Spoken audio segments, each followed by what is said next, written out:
ndeko mwana mama yo oyo lula bokolongono ya nzoto yo nde olingi ovandisa nzoto kolongono.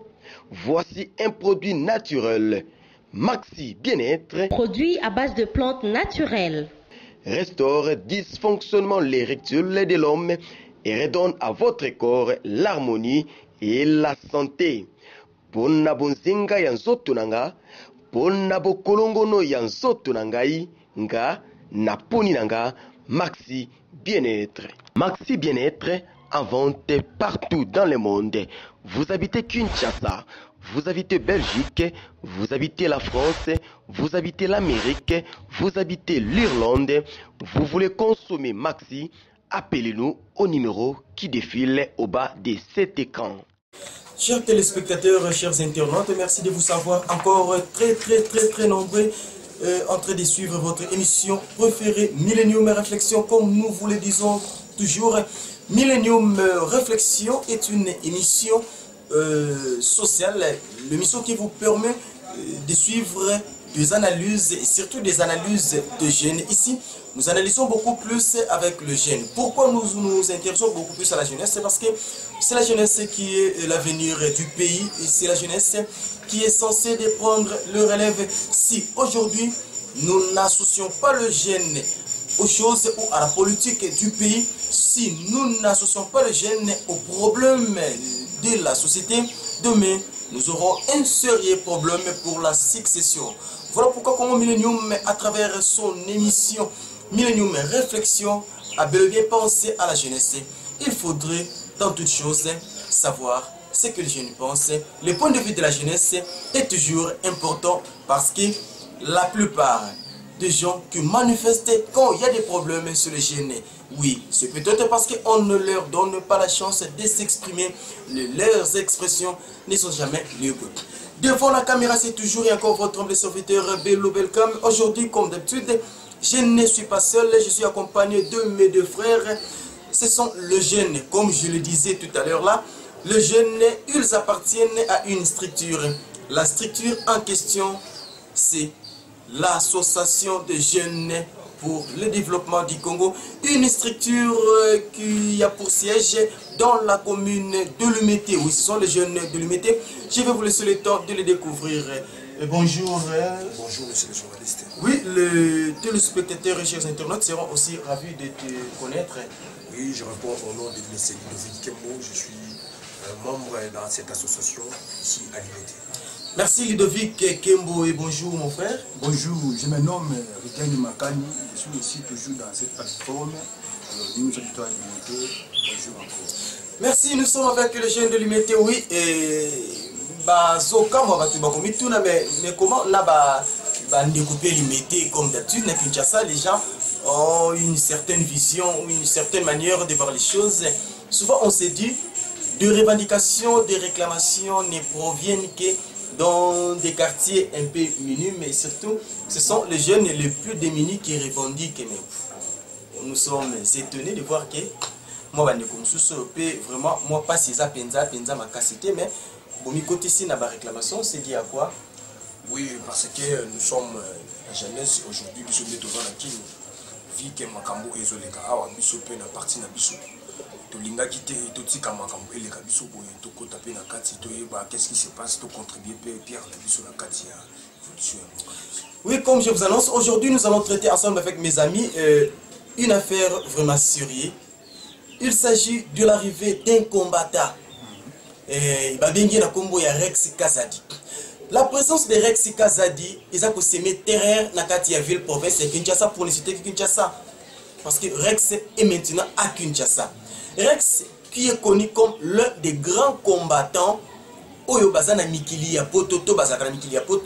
dans toutes les manifestations, dans toutes les revendications, que ce soit en France, en Belgique, en Amérique ou partout en Europe, Rex Azangarate, il est parmi les têtes d'affiche. Mais aujourd'hui, Rex est revenu dans les pays. Bon, on se disait, oui, ça la revendication, peut-être aussi, mais pourquoi ne pas revenir ici, mener lutte ensemble, même Rex est là à Kinshasa, Koya ya Rex Kazadi, combattant, au début de Masolo, Menaka, musicien vie dur, ils ont une raison autoroméga pour aborder ensemble.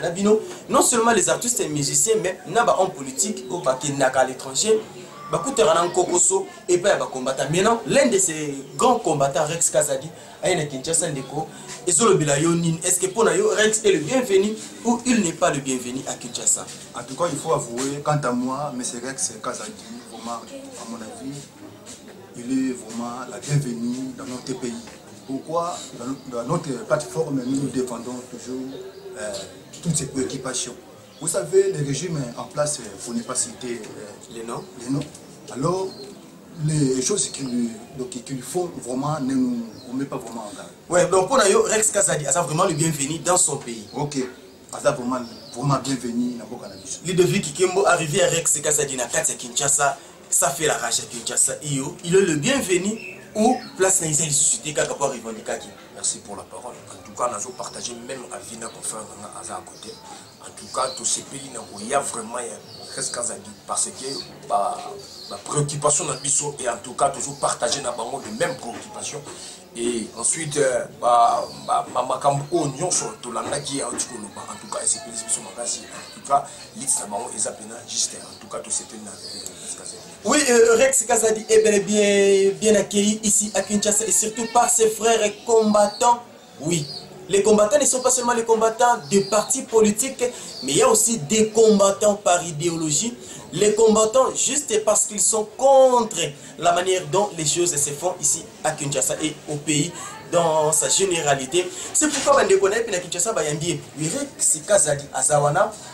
Mais arriver à Rex Kazadi et bouger surtout Bandeko Mingi, artistes et musiciens, s'il faut le dire, bien qu'on ne va pas citer les noms pour par-ci par-là pour on n'a pas assez d'énergie à Samba. Mais Koya Kazadi et ses pélissi d'artistes musiciens et belletés, certains ont même fait des déclarations dans la télévision que non, il fallait pas la place avant dit. Certains cherchent à voir des sikani na là. Je ne sais pas pour Babette, pour artistes et musiciens, qui même la télévision, on l'a suivi ici à Kinshasa, qui est Netraka, Azana Sake Makofi, Robeta Kazadi. Ludovic Rex Kazadi bazo kani makofi ndiye kona yo combattant bien qui combattre na libanda ya mboka yoza awa na Kinshasa ezolo bilo nini bon non préféré non ndeko nanga OK Ludovic azoli si yo parole c'est mbona mongongo to yo kayo malamu ya solo vraiment oyo azako luka Rex pona abeti makofi alors soki tozo mona bakondi ya mboka ya régime en place o bazako sala mutu wana azui audace de kopeta bango makofi kaka M. Rex pour nanga moto wana tuka azo na simandako abeta makofi tusu na mire azo makasi ko beta nde ba non mais yalo bisa beta ki makasi makofi na mire abeti lisusu na saki komisko ngunga beta nde Rex na nzoto pona nini Rex ya Kinshasa Rex ataki bango mal à l'aise na poto e ba monde tipe bango pe basangana pas bete makofi à l'exception il y a certains musiciens par exemple Hugo de la Forêt ou Ranson lui il n'est pas contre l'arrivée de Rex à Kinshasa, contrairement à Bandekone Mississou. Il y a solo vraiment, d'abord l'idéologie à M. Wiranson, vraiment c'est vraiment un patriote. Pourquoi? Ce qui vraiment il y a solo, nous musiciens, Bazaba na Moka, Batala Kaba intérêt na Bango côté, Bango Batini Bana na Poto, Baka nous refend Kuna. Mais Bisso, jeunes congolais, nous avons aussi étudié, mais nous avons tout le monde Bisso, jeunes. Ça c'est ici là. Mais nous sommes les athées. Au comment on a jeune licencié, nous sommes dans salle. Ça peut correspondre à non, donc non, alors pour Namaï, ou à ce que le carabet à mes Rex. En tout cas, ceux qui m'a confié, ou à Betty Nami, et pour quitter Azon à tout Nicolas, dans ces mandats qu'on a eu, à sa tout. Ok, tout côté Penzama Makasi Nalikambongo, il y a des combattants avec qui y a photo. Koyo Kalisoro, non, il y a des combattants, oui. Combattant, c'est tout un concept. Combattant veut dire c'est quelqu'un qui lutte pour une cause.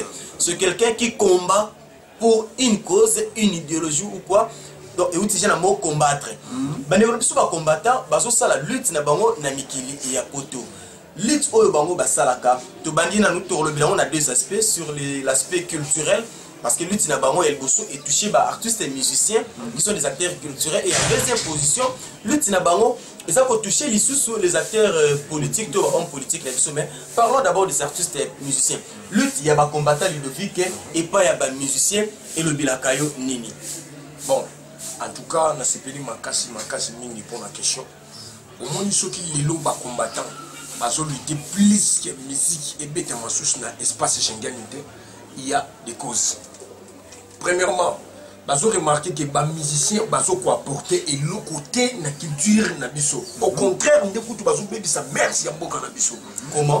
Oui, par leur chanson, par leur habillement. Or, la musique est reflète à l'image, il y a beaucoup de culture, il y a beaucoup de parce que les musiciens sont mieux placés à observer comment la société est évoluée, pas refléter à l'image, pas point négatif, pas point positif. Mais les autres, c'est comme si la musique est de plus en plus musique, c'est de plus en plus société, la merci est de il y a un combattant, c'est décidé que plus jamais musique et coquille bête sous un espace chanquinité, et sur ça des autres, et sur Kaboula Mabala, et puis, les musiciens, comment se considérer, c'est comme ici, les citoyens extraordinaires, la population, c'est ordinaire. Non. Or, ils sont même citoyens, tous en égalité. Ceux qui réclament pour réclamer pour il faut tout réclamer ensemble. Ceux qui sont pour décider, il faut tout décider ensemble. Comment vous allez écart, en tout cas, on a une décision, on va combattre. Et ça m'a bêté. Et ça bien, mais pour un temps, en tout cas, je suis d'accord avec ça. Ludovic, la musique congolaise actuellement, s'il faut dire, la musique moderne congolaise actuellement, ils allaient vraiment à la contre de Mers. Bon, je sais, Balobi, la culture, c'est les reflets des habitudes, des comportements et la société quelconque. Ben, musiciens, on a, selon Bango, Balobi, ils ne chantent que ce qui se passe à Kinshasa et surtout ce que les musiciens de musique congolaise est comme une moi de rapage sur le plan de Mers quelque part jeunesse quinoise en particulier pour ne pas généraliser tous les Congos mais la jeunesse quinoise a contribué à la dépravation de Mers dans la musique. Balobi musicien ala tachani vercha tibino botele mbobetele maboko musicien ata yembi bêtise botele mbobetele maboko. Vous ne savez pas discerner les bons et les mauvais messages. Vous ne savez pas discerner le message subliminaux et le message éducatif. Kaka bino moko bubengi bango ba prêtre yango moni bango pina ba musique na bango surtout quand ils passent plutôt dans les émissions de chroniques musicales bazangi sakatelo ba bana kin bino moko boyebi. C'est comme si bino moko bana kin boyeba déjà loko yango bosala bango en complicité na bango mais le loko ba combattre ba pesi bango mo Congo bino mo bakundu kili bango Ludovic.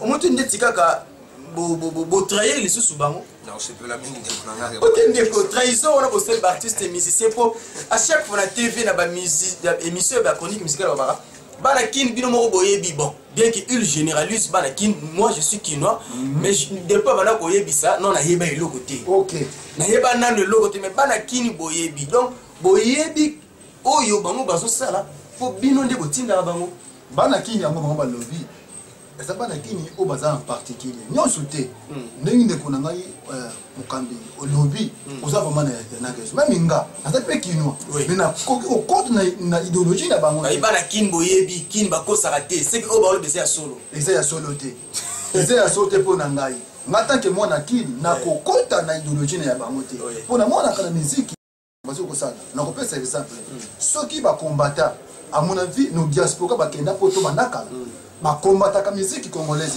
Mais pourquoi toujours défendre ou bien combattre la musique actuelle congolaise? À mon avis, pour la monique non, la musique congolaise actuelle, et ça que c'est ça, merci congolaise était.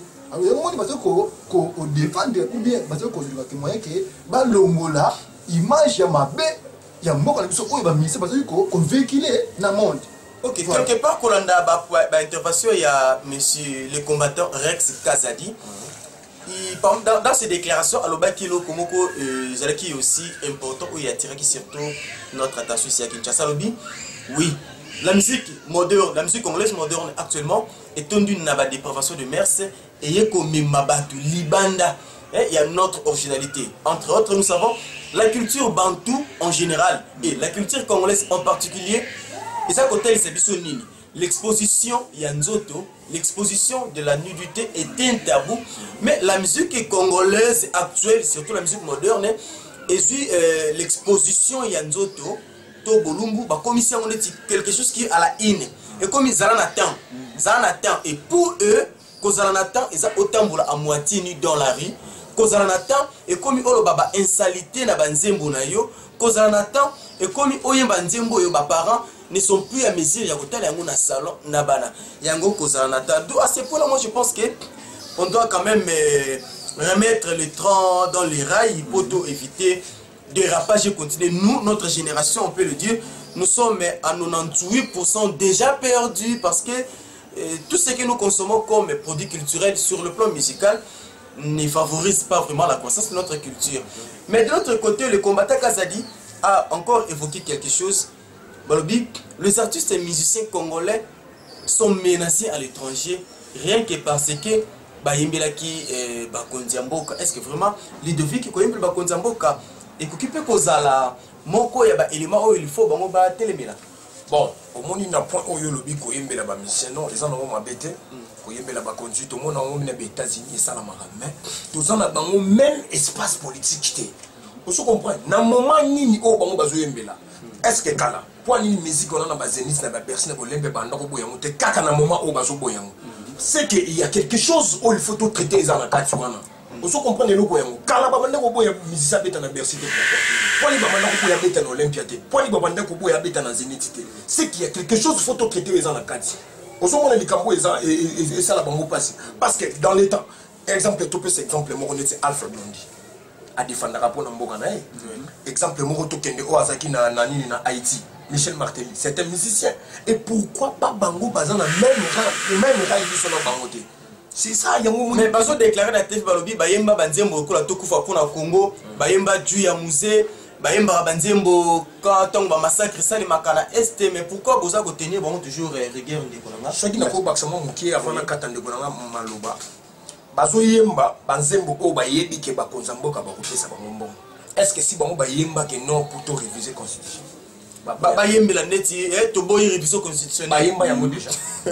Est-ce que si Bayemba yango est-ce que Bayemba que Congolais dans le chômage? Est-ce que si Bayemba que Congolais dans la soins médicaux malongate? Est-ce que si Bayemba yango? Non. Non, bazo yemba banzembo bayebi que si mango ba reçoit quelque chose. Oh non, mais ça pour yemba est-ce que ba peintre tant ba sala ba tableau na bango ba tableau ya peinture pour na makumba kwa pa komara maman. Est-ce que ba peut ça vraiment quelque chose? Non. Na musicien, na peintre, na batulio sont basés dans mon sens tous les artistes. Ils sont tous des artistes. Baso couper c'est toujours message, mais on y a bango ça la capona quelque chose na sima.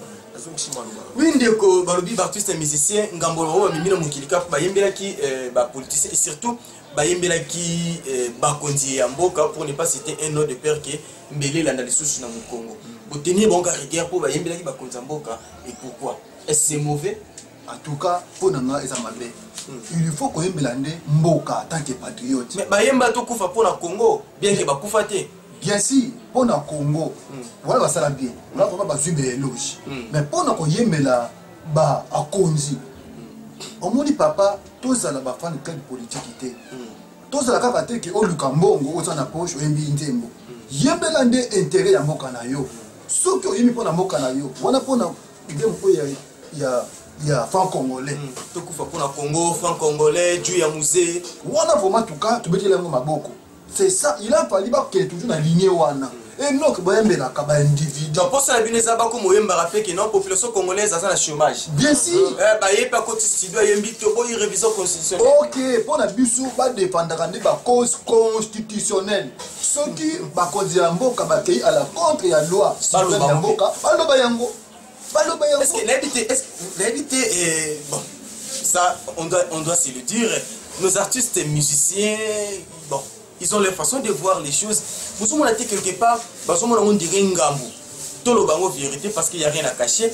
Un artiste et musicien, Marie-Paul, il a connu un sérieux problème pour Yembelaka, avec un mythique, les kaka na Ntchangu. Ayembaka na compte UDPS et après ses concerts publics ou populaires, cet artiste et musicien avait connu de sérieux problèmes pour l'Ankobima Mboka. Et vous avez dit que vous avez compte bon pour les boulot sans que vous voyez bango. Et ça les boulouté. Ce qu'il faut mettre solo aux gens na bolumia Mboka na yo, au kosala yango.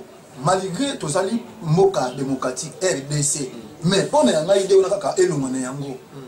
Pour na ngata kuma ka no République du Congo et kuma République du Congo tout court démocratie lo elongana yango pour ceux qui mutu a poni na ye ko yemela une mouvance politique mais à sa politicien quand même mais na à cause ya bolinga Mboka na ye alingi akina ka oyo amoni que notre idéologie oyo na keko sala pour yemba et ça pona ko défendre mboka na ngai comment bino bo poursuivre ye en tout cas soki na pese exemple un musicien a fait le mouvement de présidentiel a émis bango nzembo est-ce que poursuivre ye à mon avis non alors au moins que ça un peu paradoxe. Donc c'est paradoxal, dans ça c'est nini non. Ce qui mutu a na mouvance et opposition a yengi pour poursuivre mais ce qui a mis bino ba combattre malandi. Non, exactement. OK, merci, ça c'était la toute première partie de notre émission. Nous avons promis que cette émission est répartie en deux parties. Oui, la première partie, il s'agissait de l'aspect musical, les combats de nos frères combattants de l'Europe sur le plan musical. Cette attaque, cet acharnement contre les artistes et musiciens, c'était dit à quoi et quelles ont été leurs causes? Nous venons d'échanger avec mes frères. Maintenant, en deuxième position, nous parlons de revendications des combattants de l'Europe ou de l'Amérique sur le plan politique ou à l'endroit des hommes politiques. Nous parlons de ces sujets, s'il faut vous rappeler, parce qu'il y a un combattant, Rex Kazadi. Il est à Kinshasa et combattant, c'est juste une occasion. Il y a qu'on revendiquer bango pe, il y a qu'on zongi ça sur le bicout ouais. Moi ma kofi na nzoto ndeti kara yeba zongi so basalaye. C'est pourquoi nous parlons de ces sujets, de son arrivée et nous allons encore parler de sa vision politique tant comme ma pénitocité. La deuxième partie plutôt concerne les hommes politiques au Bazala qui attaquaient na Europe ou na Amérique. Ba combattants acharnement na bango souhait par artiste et musicien ba attaquer qui peut les sous ba homme politique congolais. Cet acharnement contre les hommes politiques congolais, est-ce légal ou illégal, Ludovic? Bon, en tout cas, vraiment, bandeko ba combattant baza bandeko na biso ba congolais. Vous comprenez? Baza bandeko na biso ba congolais, baza ba malien te, baza ba sénégalais te, baza ba congolais. Tout à l'heure, nous cause ni au bango bazo réclamer.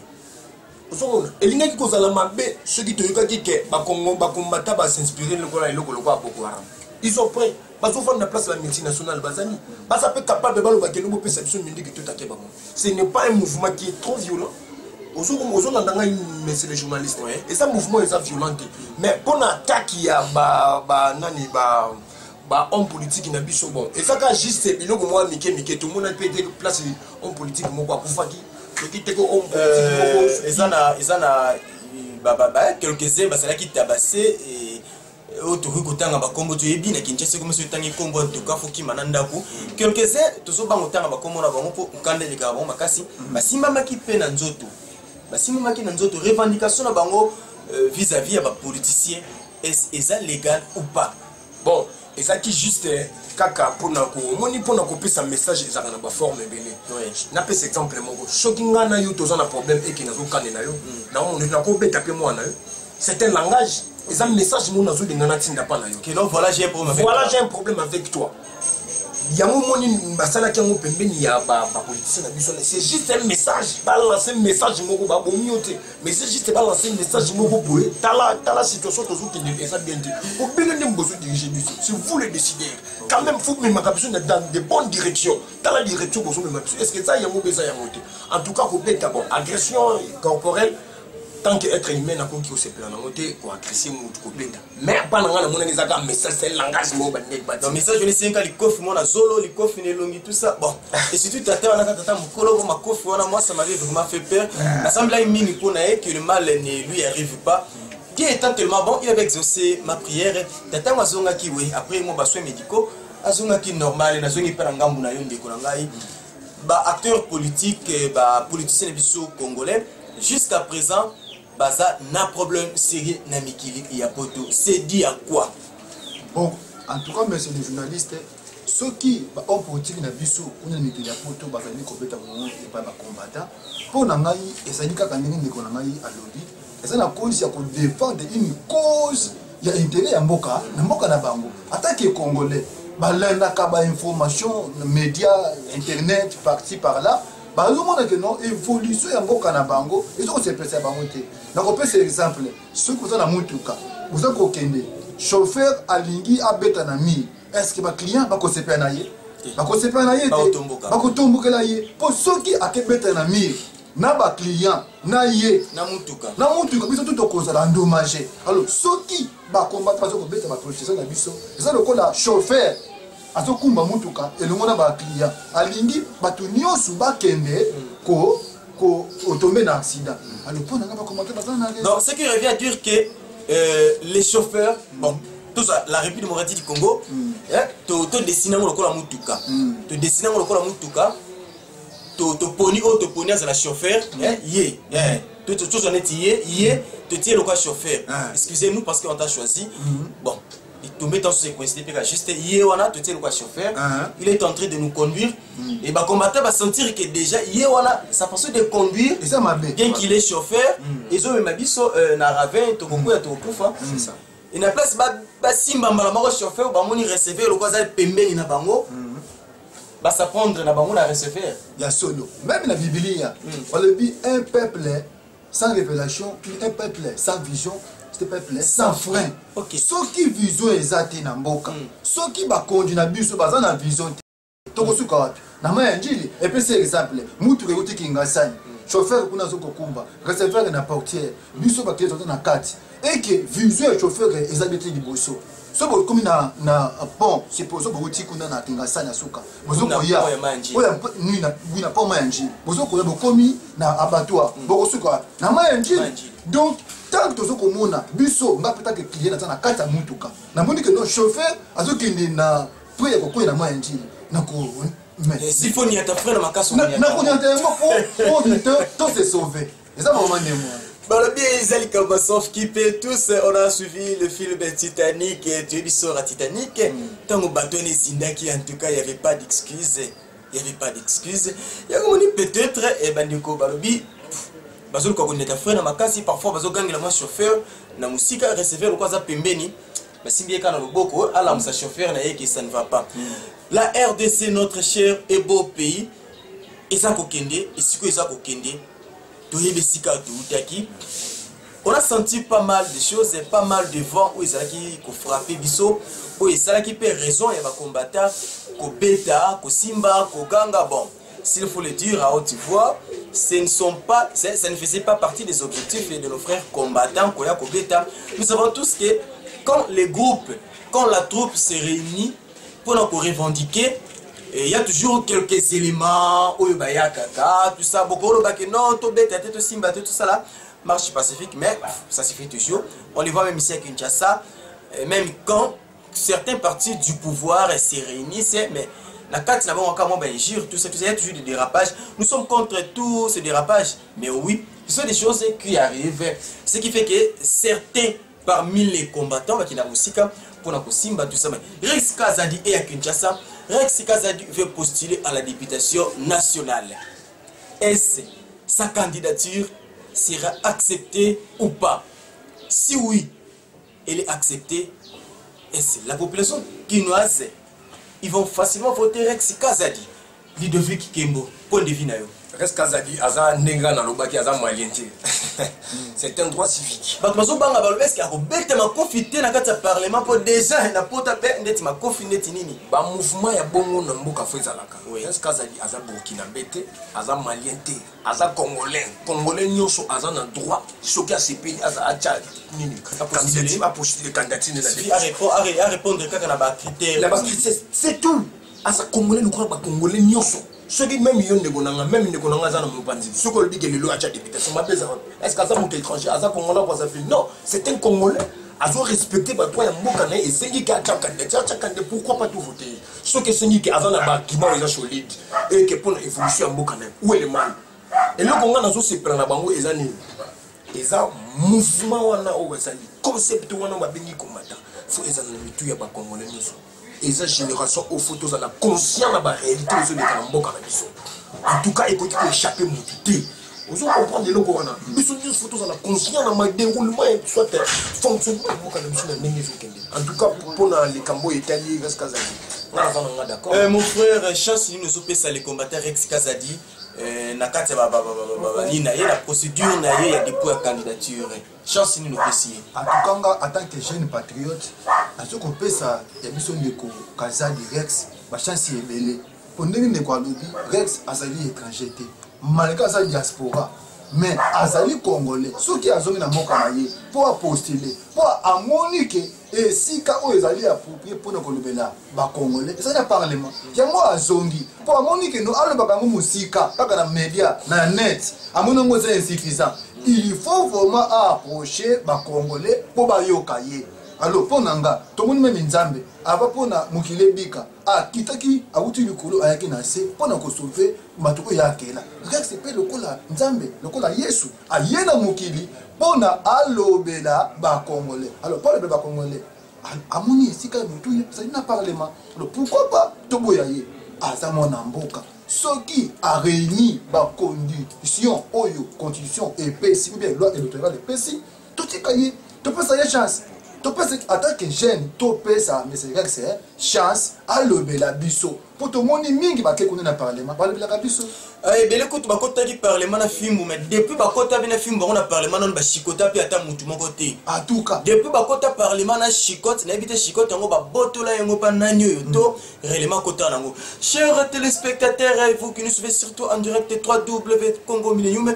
Nous sommes arrivés vraiment à la fin de notre émission, mais là pour citer Ndekonanga mot de la fin, pe mokotomi balé ya ba dédicace pour na ko boucler élément na biso lelo. En tout cas pour nanga na mot de la fin et c'est ko le bateau. En tant que bana mboka, tozali na idéologie ya ko défendre ba intérêt patriotique. Tozate wana pour na ko tanga kombo ya mutu, mais tout à pour na ko sala ba analyse ya affaire politique, il y a beaucoup de choses. Nous sommes aussi des intellectuels congolais. Nous avons une évolution, il y a un régime en place. En tout cas, ils ont repris les bissotés. Alors, il y a une émotion à plateau. Pour nous, Koloba, Mukili Yoka, Mboka Kongope Yoka, ou à Matoi, à Yoka Keno, les jeunes congolais, Bazako Sepela, na situation politique, il y a beaucoup de monté. Ok. Voilà, il y a coupé un pour la dédicace. Naboki yangai moninga Japan Njoli les grands diplomates et Naboki yangai moninga Joël Imbone sans oublier na Angola moninga nangai de sous ya université monsieur Doudou Mpila. Voilà on est aquí. Ok, merci Ludovic Nkembo, votre mot de la fin, puisque le mot de la fin, en tout cas, tout ça, il y a pour la sensibilité, mais ces journalistes sont bien ici. Ils ont pour la conscience, éveil, jeunesse, et tellement. Et soit conscience de la situation, ce n'est pas pour rien que tu vois un plateau à tout le Makambo. Parce que toujours on a évolution, Makambo nous a dit, et ce pays s'abisso à ta soutien mon quiété. Na yango to yeto tombo li voix na biso tant l'opinion nationale qu'internationale ba yo ka biso posa na biso souci na biso ezali nini et puis to so senga na jeunesse ya lelo botika komela masanga mingi botika koyoka ba musique mingi to landa o esengi to landa pona évolution ya mboka na biso tala lelo to tangi ba classe ba docteur ba licencié ba grève misala ezate yango to pousser fond na biso ba to landa biso na banet partout na mikili nyoso boyoka biso to tombo li voix boyoka jeunesse kinoise nini bazana ngo posa na eux teli mboka na bango. En tout cas merci mingi na pesi mbote na bato azolanda nga na Paris na pesi Amadou Samba mbote na pesi Guido Tomi mbote Platini fils Kelele na Angola na pesi Rachid Gizole. En tout cas merci Oezaki pour nous. Merci, c'était nos frères de l'UMT, les combattants de Kinshasa. Ils ont parlé, ils ont fait connaître leur point de vue. Nous sommes pratiquement à la fin de notre émission, mais avant de boucler cet élément, oui, moi, je ne manquerai pas de présenter mes grands coucou à celui qu'on appelle l'Irlandais noir, l'Irlandais le plus suspect. Lui, on l'appelle Girac Nganga, 500 € follard. Grand coucou à celui qu'on appelle l'homme Gianni Versace. Oui, lui, on l'appelle le vieux Désiré Kengebeni. Oui, Motema Mama Biala, ministre Balbili Bandi Mbongo. Grand coucou à celui qu'on appelle Christina Kachela. Elle, c'est ma fille chérie. J'ai te présenté mes grands coucous de la part de ton papa Bello Belkam. Devant la caméra, c'était encore et toujours votre humble serviteur Bello Belkam. Et derrière la caméra, c'était Olivier Divididi, les chocolats chauds. Restez toujours branchés et nous vous préparons à la prochaine occasion un sujet aussi important. Il s'agit de l'affaire Bukanga Alonso. D'ici là, portez-vous bien. Bye bye.